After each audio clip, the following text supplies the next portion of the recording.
Hello everyone. In the last lecture, we defined a group homomorphism and we saw a few examples. In today's class, we will continue with a few more examples. But before that, let's quickly recall what is the definition of a group homomorphism. Suppose I have a function from a group G to a group G dash. The two groups may have different operations. If phi of xy is phi of x times phi of y, that means image of the product is product of the images, and this works for all elements x and y in G, then phi is called a group homomorphism or a homomorphism. Now between x and y are elements of G, so the combining operation is the one that will come from G. Whereas phi of x and phi of y are images of x and y, so they are in G dash. So we combine phi of x and phi of y with whatever operation is there in G dash.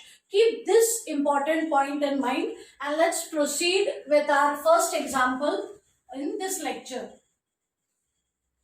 So suppose I have a function phi which is defined from set of real numbers with respect to addition, that's a group, and set of non-zero real numbers with respect to multiplication of real numbers. This is also a group. Now here the group operations are different. So let's define a function from this group to this group by phi of x equal to 2 raised to x. Let us now prove that this function will be a group homomorphism.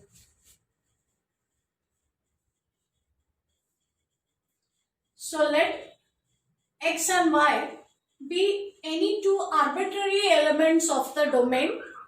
Then look at phi of x. Phi of x by definition is 2 raised to x. Similarly, phi of y is 2 raised to y. Now, I need to combine x, y and then take its image. Now, x and y are elements of the domain. So, to combine x and y, I need to use the operation that is given in the domain. Here, the operation is addition. So, I will look at image of x plus y. And phi of x plus y, image of any element is 2 raised to that element. So, phi of x plus y will be 2 raised to that element. And that is 2 raised to x into 2 raised to y. I can replace 2 raised to x by phi of x, 2 raised to y by phi of y. So this is phi of x times phi of y, and it is perfectly okay to have multiplication here because the operation in the codomain is multiplication. So this operation thing you need to be careful about. So phi of x plus y becomes phi of x into phi of y for all x and y, and therefore phi is a homomorphism. Let's continue with some more examples. So example 5. Let me now take G to be any abelian group. Please keep in mind that if you need time to absorb any of these examples, you can always pause your video. In fact, I'd suggest that after a while, since I'm going to be doing plenty of examples, after a while, once I give you the function, you can pause the video, check whether it is a homomorphism, then get back to the video and see if what you are doing is right. So here, let me take G to be any abelian group and define phi from G to G by phi of A equal to A square. By A square, I mean A star A, where star is the binary operation of the group. So let me prove that this function also becomes a homomorphism.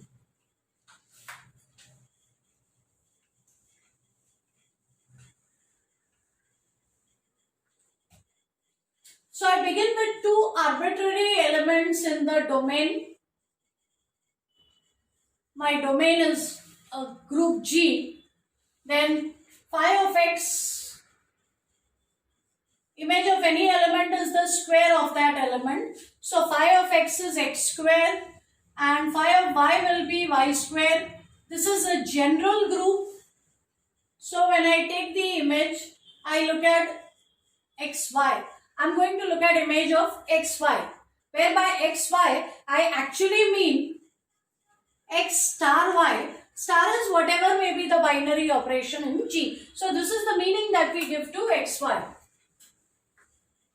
Now image of xy is square of xy. And here we use the fact that the group is abelian. Because the group is abelian, this is going to be xy into xy. But then you can use the commutative property to rearrange the elements and write it as x square, y square. So it is phi of x into phi of y. Notice that this result would not have worked if the group was not abelian.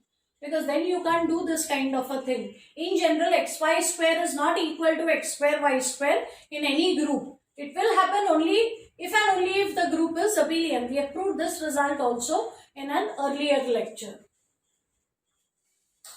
So this function is a homomorphism. Now let's look at the next example.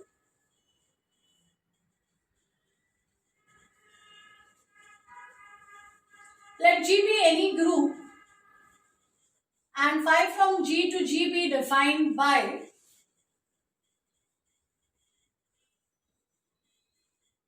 phi of A equal to A inverse. Question is whether this is a homomorphism.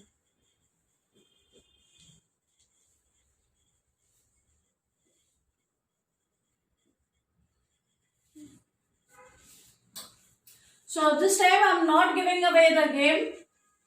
Let us see whether this function is going to be a homomorphism or not. So G is just given to be any group. I don't have any more information about it. But we start with, as usual, two arbitrary elements of G. Then let's find out their images. First independently. So phi of x will be inverse of x. Phi of y will be inverse of y. Again, it's a general group, so you can just look at image of xy. Next, consider phi of xy. And phi of xy is going to be inverse of that element. Image of any element is inverse of that element, and inverse of the product is product of the inverses taken in the reverse order. So this will actually be y inverse, x inverse. There we have a problem. Because now this is phi of y and this is phi of x. But if the group is not abelian, there is no way I can change the order. Unless, of course, those elements commute. So, in general, it's not going to happen for all the elements. So, this is not going to be the same as phi of x into phi of y unless the group is abelian. So, as it stands, the definition says the function will be a homomorphism if phi of xy is the same as phi of x into phi of y. But here, if the group is not abelian, the order is going to matter. So, if the group is not abelian, then this function is not going to be a homomorphism. However, if the group is abelian, you can change the order and you can write it as phi of x times phi of y. And therefore, this function being a homomorphism or not being a homomorphism depends very much on whether the group is commutative or not.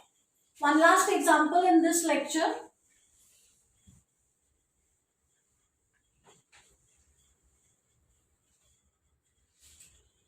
Let us take n to be any natural number and let us define a function phi from the set of integers with respect to addition to the set of residue classes of integers modulo n with respect to addition modulo n as phi of a equal to a bar. Let us prove that this function also becomes a homomorphism. That's easy. In fact, I will encourage you to Start on your own, pause the video, start on your own, see if you can prove that this is a homomorphism. I'm telling you in advance, this is going to be a homomorphism.